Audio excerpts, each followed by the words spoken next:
Allahu Akbar.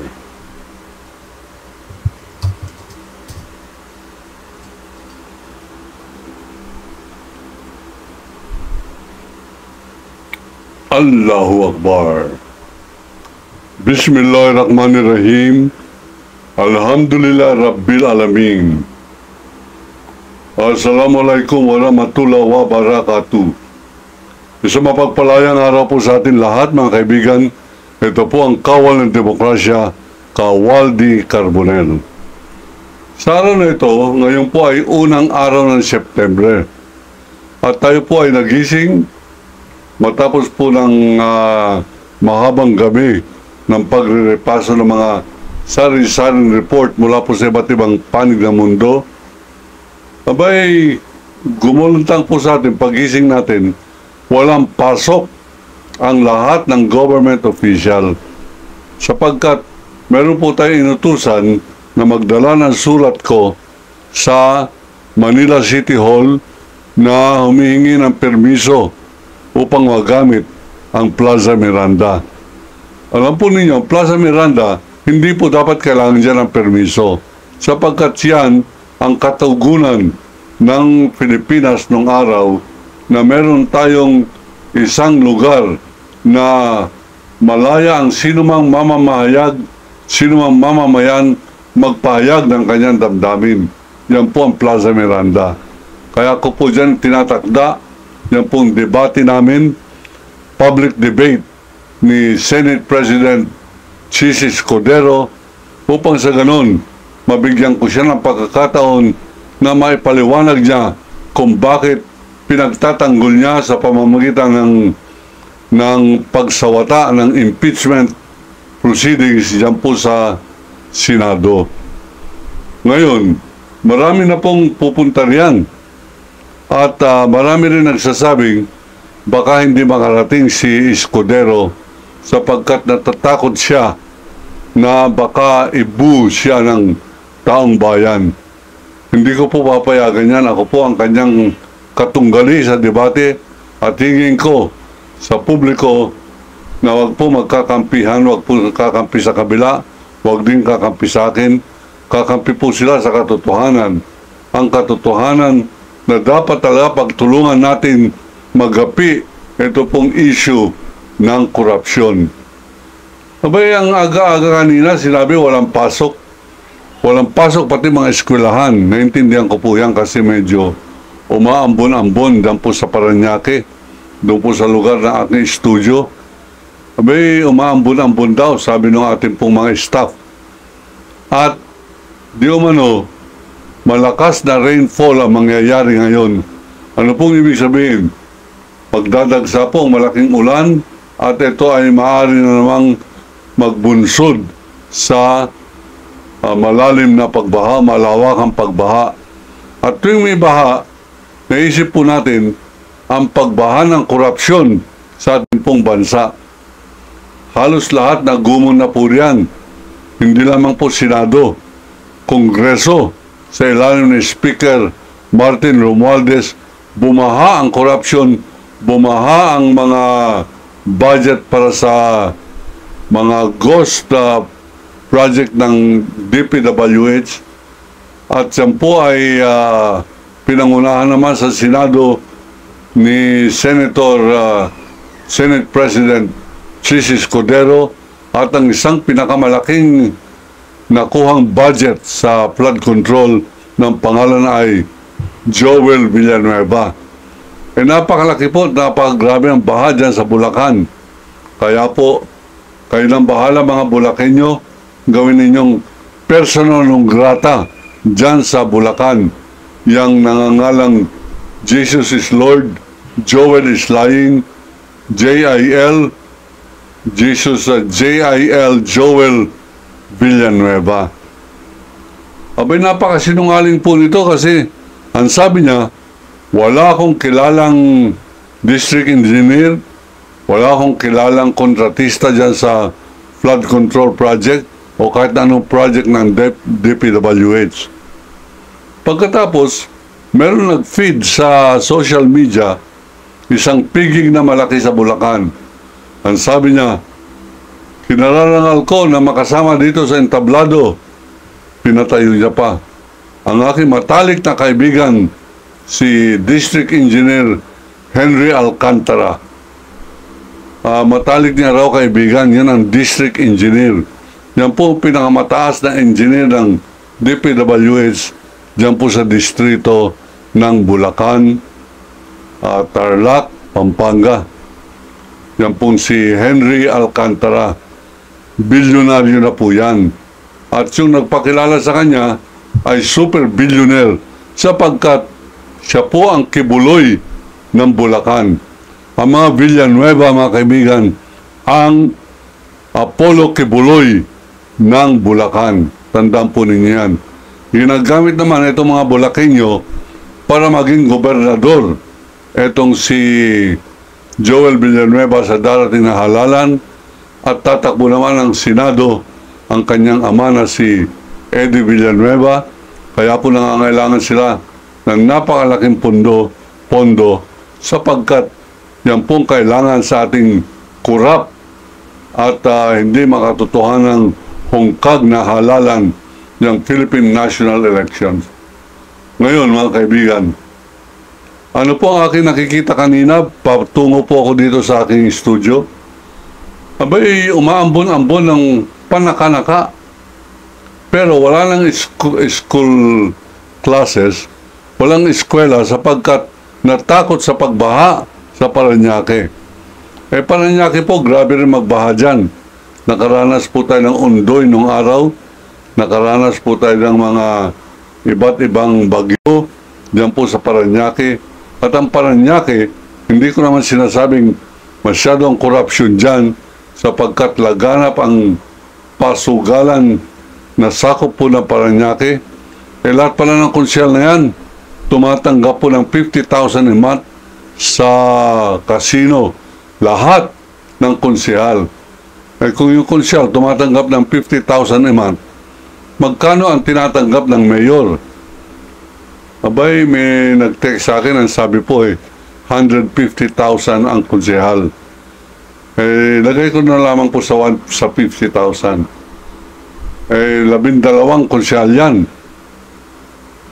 Ayan ba ay nararapat? Yan po ay mali. Ngayon, ano ang pinakamalaking challenge kay President Bongbong Marcos? Wala po siya magagawa dyan sapagkat pumagit na siya dyan po sa entablado ng pakikipagtunggali dapat natin laban sa korupsyon. Siya ang nagdala ng listahan, sabi niya. Nasa akin ang listahan, sabi niya, ng 15 malalaking kontratista. Meron din po tayong kopya niyan. Ang sabi niya, ito ang mga nagbulsa ng mga ghost project at yung mga incomplete project ng DPWH. Ano yung sabi ni Marcoleta, yung corny na pilokador? Ang ibig daw sabihin ng DPWH, dito po walang honest. Ang corny nito si Marcoleta, pero pasensya ninyo na po, Iglesia ni Cristo yan. Yung mga gumagamit ng pangalan ni Cristo, Jesus is Lord, Kingdom of Jesus Christ, Iglesia ni Cristo, lahat sila nagpakita ng pagtatanggol sa mga kurakot. Bakit? Kumampi kay Duterte at ngayon merong issue ng impeachment. Iglesia ni Cristo nagproprotesta na wag nang ituloy ang impeachment at yung kanilang Iglesia ni Cristo Senator na si Marcoleta, nakita ko, nabasa ko at kayo nyo rin basahin yan sa inyong social media.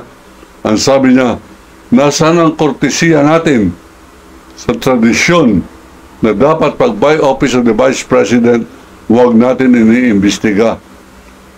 Wala pong batas na ganun. Walang batas na exempted ang Vice President na meron silang lisensya magnakaw. Wala yan, Marcoleta. Wala yan. Yan po ang nangyayari ngayon. Ang merong control ng paglaganap ng corruption sa bansa ay riding in tandem. Nandiyan pa rin naglilipa na mga kampon ni Duterte, sila nakikinabang, at nandyan ang China na sabi po na akin pong resource connection sa Beijing. Alam na alam nila, garantisado 100% ang susunod na Pangulo ng Republika ng Pilipinas ay si Sara Duterte. Hindi papayagan ng China na siya ay ma-impeach, hindi lalo papayagan ng China na siya ay matalo diyan po sa halalan. Kaya nga po tayo bilang veteranong journalist, nag-iisip, yan ba dahilan kung bakit kinakailangang tanggalin ni BBM at ni Remulla si General Nicolas Torre, sapagkat lumalabas na masyadong popular etong si Nicolas Torre na sa kanya yung maaaring gamitin ang kamay na bakal laban sa kriminal, na sa kanyang wisdom, sense of wisdom, ang kanyang katalinuhan upang magkaroon ng pagkakataon na ipakita, makipagtagisan ng talino dyan po sa Senado bilang senador. Ang problema, sinabi po ni Trillanes, ang ilalaban nila ay isang malinis na tao, matalino, walang iba kundi si Risa Hontiveros for President and Torre for Vice President. Nung kanya pong in-announce yan, sabi ko sa loob-loob ko, nako, puputaktihin na ng DDS at ng China itong si Torre. Yung pala, ultimong Malacanang at DILG ay na-impluensyahan ng China, sapagkat kanina lamang pinapakinggan ko yung press con ni Secretary John Vic Remulla. Abay, ang kapal na mukha, sabi niya, this is only true to the tradition that we are a government of laws and not of men. Sa wikang Tagalog, ang ating daw gobyerno ay gobyerno ng batas at hindi ng tao. Sino yung tao? Si Torre. Sino ang batas? Abay, yung mga mambabatas siguro. O kaya yan, China.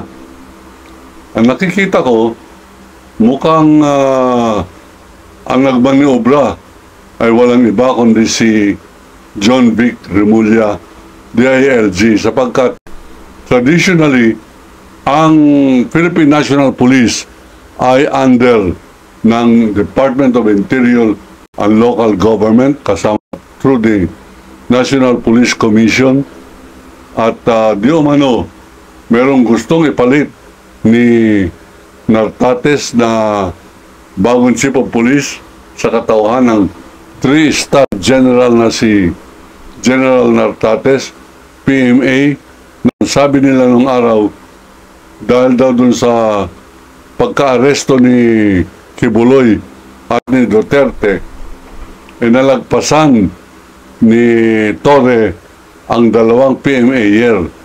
Yung PMA, yan po yung nagkukontrol ng pulis at saka ng military. Mukhang ayaw po nila yon. Kaya ngayon, pinalitan, 3-star general, dito lamang sa Pilipinas nangyayari yan. Ipinalit sa 4-star general nang walang kadahilanan. Ang sabi ng Malacanang, siyempre hinihintay natin yung announcement ni Claire Castro. Isa yan sa mga mabuting choices, full of wisdom. Ang pagkakahirang kay Torre at pagkakahirang kay Claire de Castro bilang spokesperson. Si Claire de Castro ang pinupuntirya ng lahat ng puwersa ng mga Duterte sa ngayon at mga China. Pero matibay po yung babae yan. Bukod sa abogada, yan ay media practitioner at yan ay may tapang. Kaya tayo po ay nakahanda na tumulong sa kanya pag kinakailangan. Hindi niya po kailangan ng tulong sapagkat she is a very capable woman.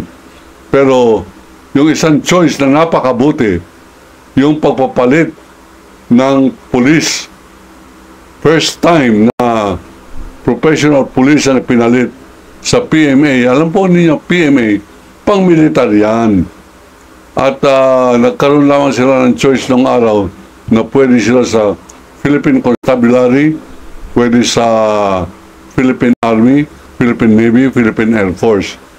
Pero, nung panahon po ni Cory, nagkaroon ng pagbabago, yung Philippine Constabulary naging Integrated National Police hanggang maging Philippine National Police. Ganun pa man,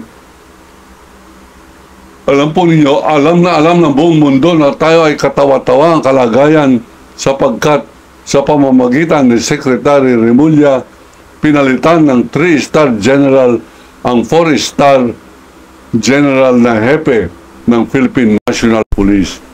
Dito lamang kababalagan na yan nangyayari sa Pilipinas nang walang kadahilanan kundi yung sinasabing nagpa-reshuffle siya. Ibig po sabihin ng reshuffle, nagpalit-palit ng mga pwesto. Pero sa akin tingin, prerogative ng hepe yan. Bakit natin papakialaman? Ang papakialaman natin ay yung kanyang ginagawa performance as Chief of the Philippine National Police. Yung kanyang programang 5-minute response. Ano po ibig sabihin yan? Kapag may krimen na nangyari at kayo nag-report sa police, ang kanyang pangako, ang kanyang alituntunin na polisiya, ang kanyang advokasya, sa loob ng 5 minuto, meron ng police. Ang nakakatalo lamang sa atin dyan ay ang New York Police. Sa New York, pagka merong nangyaring krimen, sa loob ng 3 minuto, sa Pilipinas, 5 minuto, kitore, sa New York, 3 minuto, nandyan agad ang police. Pero, naisip ko, sa panahon ni Bato de la Rosa, ang champion. Bakit?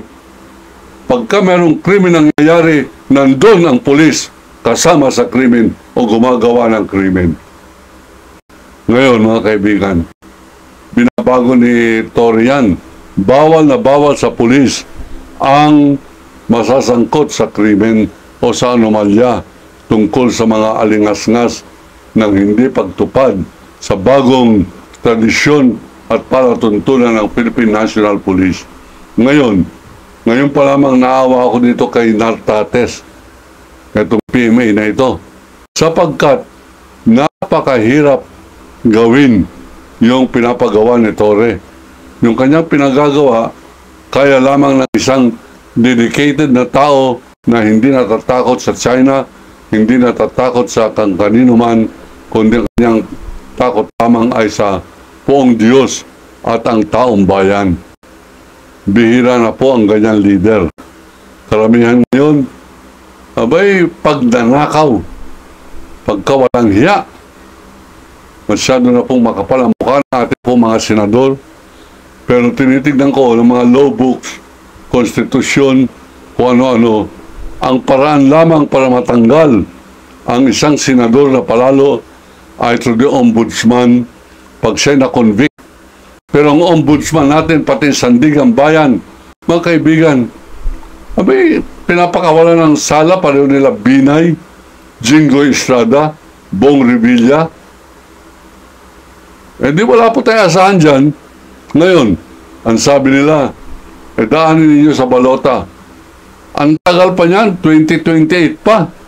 At ang gagawin lamang yan yung kanilang nakurakot sa DPWH at sa mga smuggling sa droga, gagamitin yan para bilhin ang boto ng mga tanga at mangmang na mga Pilipino. O kaya, dadaanin nila yan dyan sa Smartmatic ng COMELEC at yan ang kanilang paraan upang manatili ang kanilang dynasty. Gamitin ang Jesucristo, Iglesia ni Cristo, at ang pera na kinukuha nila sa taong bayan, gagamitin nila upang ipagpatuloy ang panluloko sa taong bayan. Yan po ang ating pong paninindigan, yan po ang ating pong pamamahayag, yan po ang ating hinihinging pagkalat po ninyo na sana sama-sama tayong labanan, iwaksi, mandiri sa corruption. Gawin nating persona non grata yung mga Escudero, mga Villanueva, mga Bato de la Rosa, Bongo, napaka-kurap na tao. Minana niya kay kurap Duterte. Yan pong tradisyon na yan.